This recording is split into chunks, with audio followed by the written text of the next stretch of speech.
Part 1. You will hear a conversation between Harry and Andrea, two students who have just finished their final exams. First, you have some time to look at questions 1 to 5.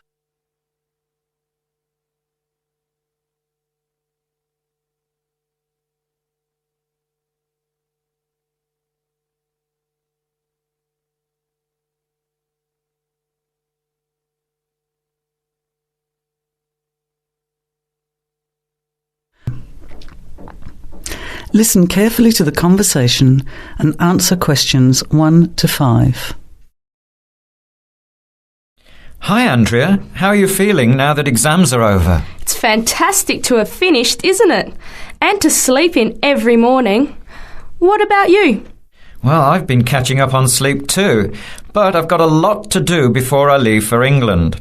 Perhaps you could give me some advice.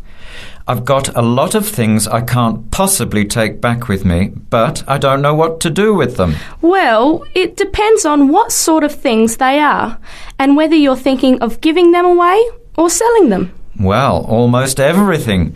Furniture, the fridge and other kitchen stuff that I bought from the previous tenant. But the new people have already got what they need, so they're not interested in buying stuff from me. I can't afford to give it away, but I'm not sure how to sell it all. Oh, and there are some clothes and books as well. Why can't you take them? The books are really heavy. It's so expensive if you exceed the airline baggage allowance. And the clothes just won't all fit in my suitcase. It's amazing how much stuff I've accumulated since I've been here.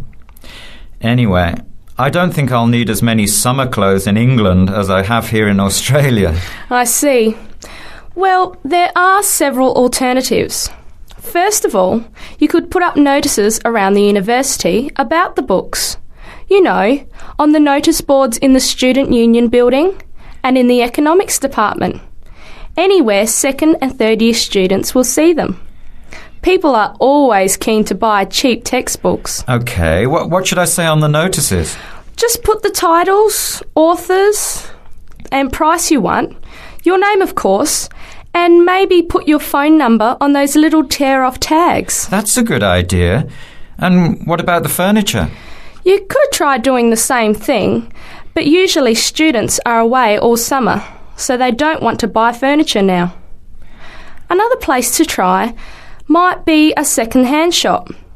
Someone from the shop will usually come around and give you a free quote, and then you can decide. But you don't usually get much money for that sort of stuff. Before you hear the rest of the conversation, you have some time to look at questions 6 to 10.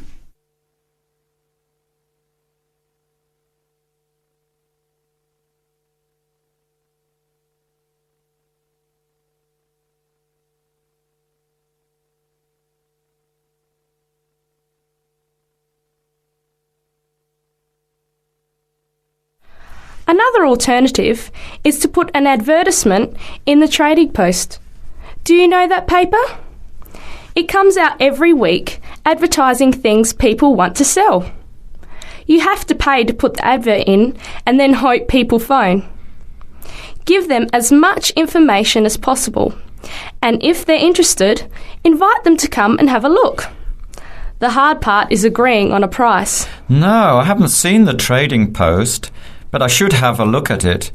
And I could advertise the fridge, the microwave and the furniture. But the kitchen stuff isn't really that good. You know, old cutlery, a few pots and pans and some plates and things. What shall I do with them? Well, another option is to donate the kitchen things to a charity shop. You know, like the Salvation Army or St. Vincent de Paul. Why don't you get a second-hand shop to give you a quote first? Yes, I could do that. Find out how much they'll give me and then decide whether to sell them or give them away. But I've still got the clothes. A charity shop will take them too, as long as they're in good condition. And even though you don't get any money, at least you know that someone who really deserves some help has benefited. That's a good point. I'll advertise the expensive stuff, the furniture, and donate the clothes and kitchen stuff. Let's go and buy a trading post and you can help me write the advert. Well, actually, I'm interested in buying the fridge and the microwave, depending on the price, of course. OK, let's see how good you are at bargaining. That is the end of part 1. You now have half a minute to check your answers.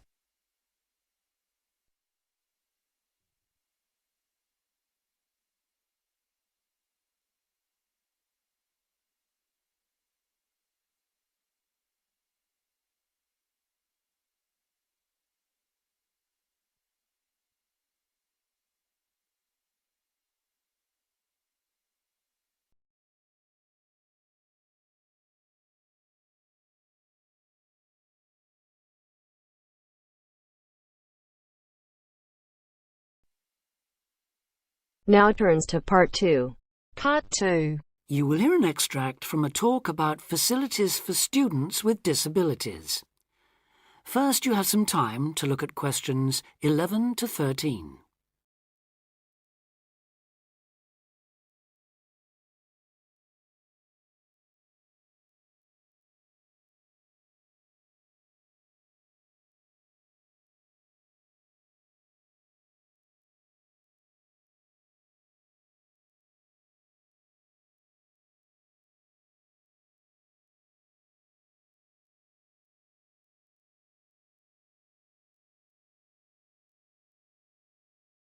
Now listen carefully and answer questions 11 to 13. Welcome to Student Times, the programme with all the latest on what's happening at universities around the country. Today we'll be discussing disabled applicants and the kind of support they can expect to find, or not find, at the university of their choice.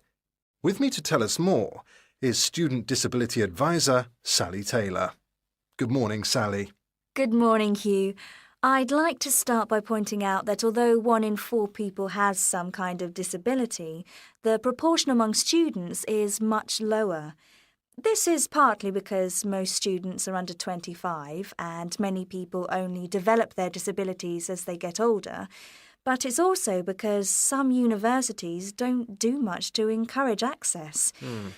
It is true, though, that some have quite sticky problems when it comes to, for instance, wheelchair access, ancient buildings, cobbled streets built centuries ago, and so on.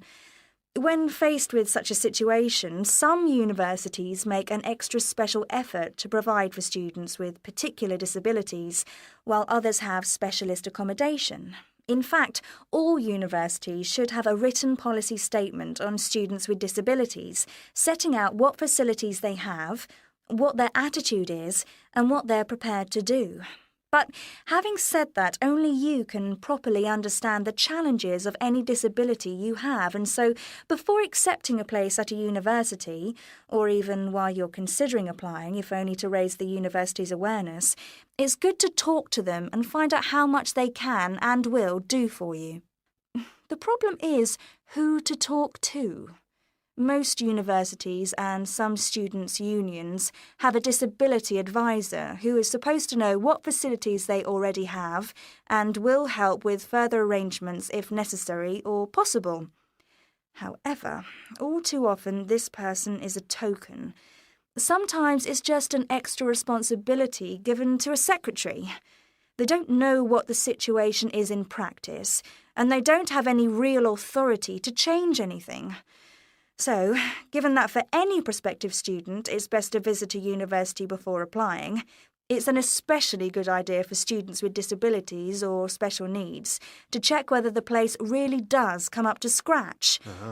In general, the university should provide personal care and assistance, and there are certain key features to look out for if you have a particular disability, including the following. Before you hear the rest of the talk, you have some time to look at questions 14 to 20.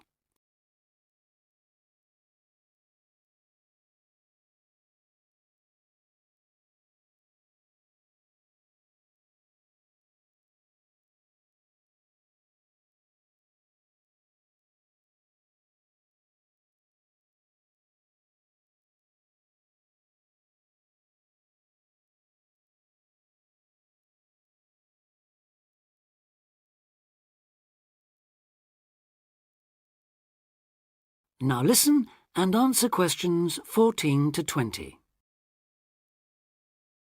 Firstly, if your mobility is impaired, check there are ramps and easy access to all buildings, not just accommodation or teaching rooms. Then, when you're inside, look for clear instructions on fire and emergency procedures for the disabled.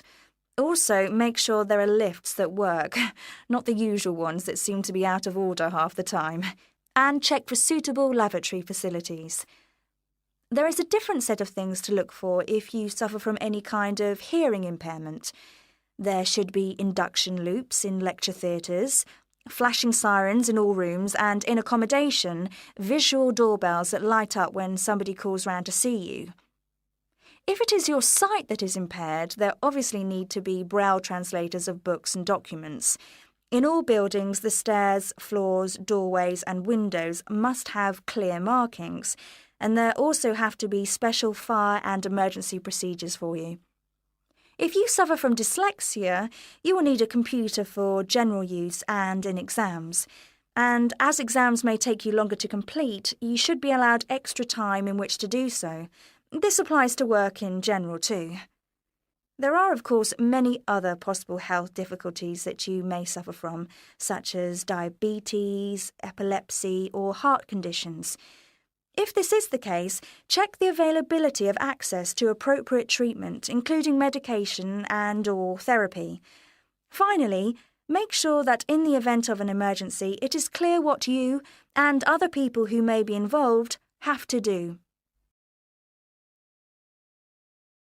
That is the end of part 2. You now have half a minute to check your answers.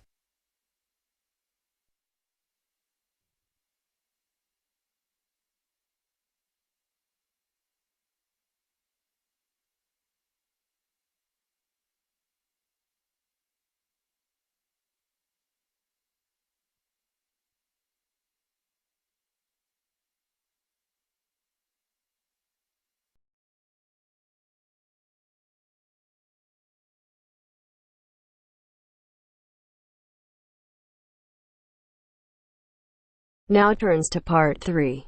Part 3. First, you have some time to look at questions 21 to 26.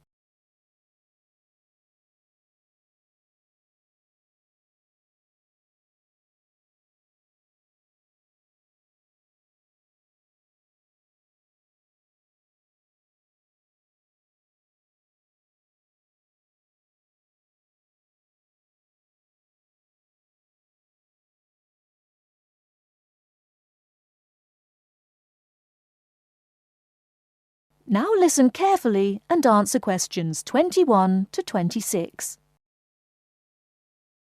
Good evening, and welcome to this month's Observatory Club lecture. I'm Donald Mackey, and I'm here to talk to you about the solar eclipse in history. 1,000 years ago, a total eclipse of the sun was a terrifying religious experience. But these days, an eclipse is more likely to be viewed as a tourist attraction than as a scientific or spiritual event. People will travel literally miles to be in the right place at the right time to get the best view of their eclipse. Well, what exactly causes a solar eclipse? When the world goes dark for a few minutes in the middle of the day. Scientifically speaking, the dark spot itself is easy to explain.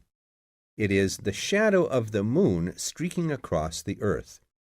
This happens every year or two, each time along a different and, to all intents and purposes, a seemingly random piece of the globe. In the past, people often interpreted an eclipse as a danger signal heralding disaster, and in fact, the Chinese were so disturbed by these events that they included among their gods one whose job was to prevent eclipses. But whether or not you are superstitious, or take a purely scientific view, our earthly eclipses are special in 3 ways. Firstly, there can be no doubt that they are very beautiful. It's as if a deep blue curtain had fallen over the daytime sky as the sun becomes a black void surrounded by the glow of its outer atmosphere. But beyond this, total eclipses possess a second, more compelling beauty in the eyes of us scientists, for they offer a unique opportunity for research. Only during an eclipse can we study the corona and other dim things that are normally lost in the sun's glare. And thirdly, they are rare. Even though an eclipse of the sun occurs somewhere on Earth every year or two, if you sit in your garden and wait, it will take 375 years on average for one to come to you. If the moon were any larger, eclipses would become a monthly bore. If it were smaller, they simply would not be possible. The ancient Babylonian priests, who spent a fair bit of time staring at the sky, had already noted that there was an 18-year pattern in their recurrence, but they didn't have the mathematics to predict an eclipse accurately. Before you hear the rest of the talk, you have some time to look at questions 27 to 30.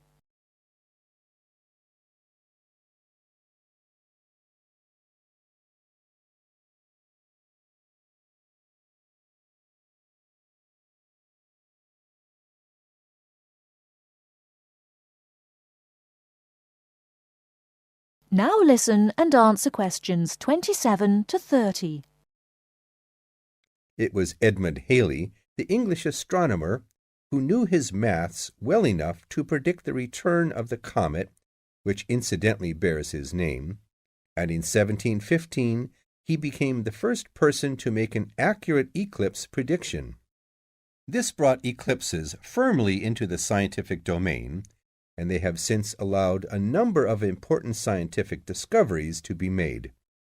For instance, in the eclipse of 1868, two scientists, Janssen and Lockyer, were observing the sun's atmosphere, and it was these observations that ultimately led to the discovery of a new element. They named the element helium after the Greek god of the sun. This was a major find because helium turned out to be the most common element in the universe after hydrogen. Another great triumph involved mercury. I'll just put that up on the board for you now. See, there's Mercury, the planet closest to the sun. Then there's Venus, Earth, etc. For centuries, scientists had been unable to understand why Mercury appeared to rotate faster than it should. Some astronomers suggested that there might be an undiscovered planet causing this unusual orbit, and even gave it the name Vulcan. During the eclipse of 1878, an American astronomer, James Watson, thought he had spotted this so-called lost planet. But alas for him, he was later obliged to admit that he had been wrong about Vulcan and withdrew his claim. Then Albert Einstein came on the scene.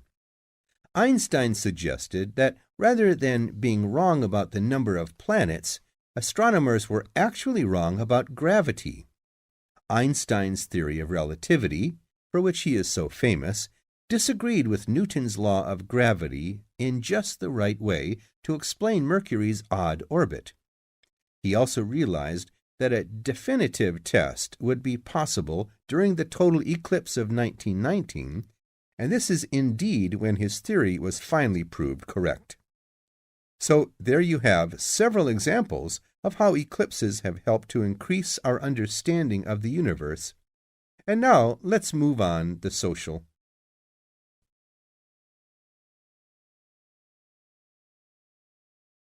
That is the end of part 3. You now have half a minute to check your answers.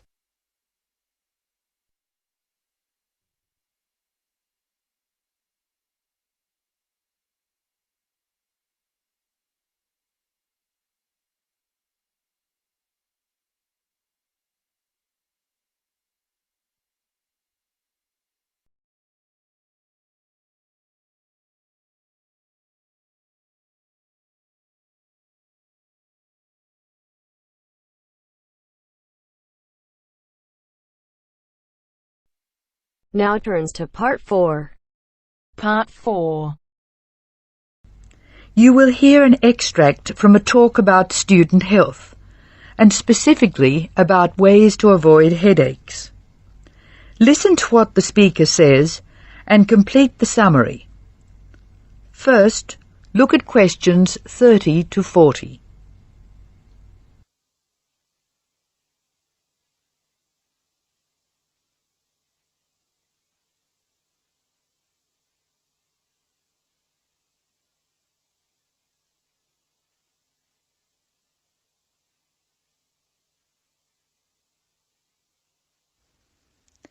As you listen to the talk, answer questions 30 to 40. Complete the summary.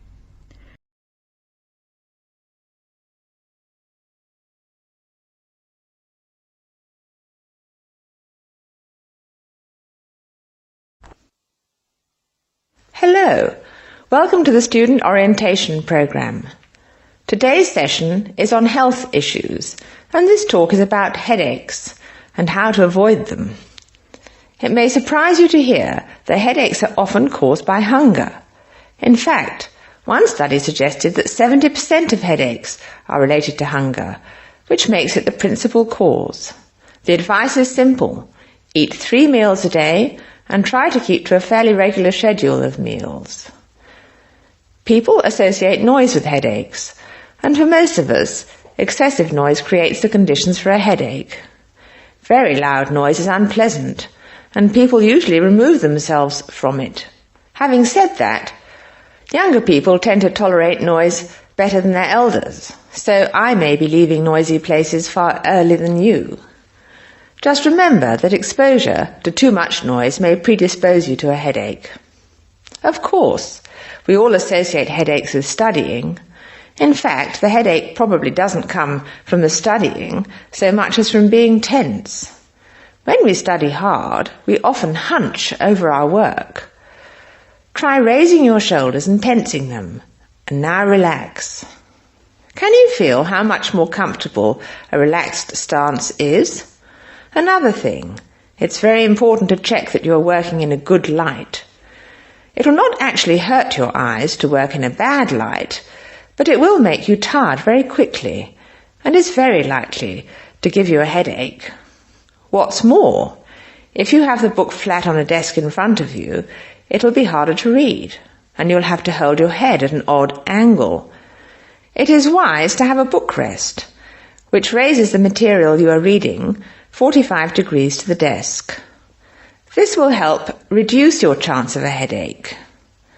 Try to relax before bed, so that you will be relaxed when you try to sleep. A soak in a hot bath may be helpful. It's also important to really sleep when you go to bed. A good mattress is a wise investment for people who want to avoid headaches. This talk seems to keep coming back to tension. Tension may cause you to chew too forcefully, clench your jaw, or grind your teeth, and this in turn may lead to headaches. It is very easy to say that you shouldn't grind your teeth, and very hard to stop, particularly if you grind your teeth in your sleep. Try to avoid situations which will make you tense, particularly just before bed. If you do compulsively grind your teeth in your sleep, ask your dentist about a soft mouth guard. In general, try to eat regular meals and avoid tense situations. Be sure you get plenty of exercise. Hopefully your headaches will be greatly reduced. One other thing I should point out, avoid smoky rooms and cars. Such places certainly encourage headaches, and the smoke may be doing you quite serious long-term damage. That is the end of part 4. You now have half a minute to check your answers.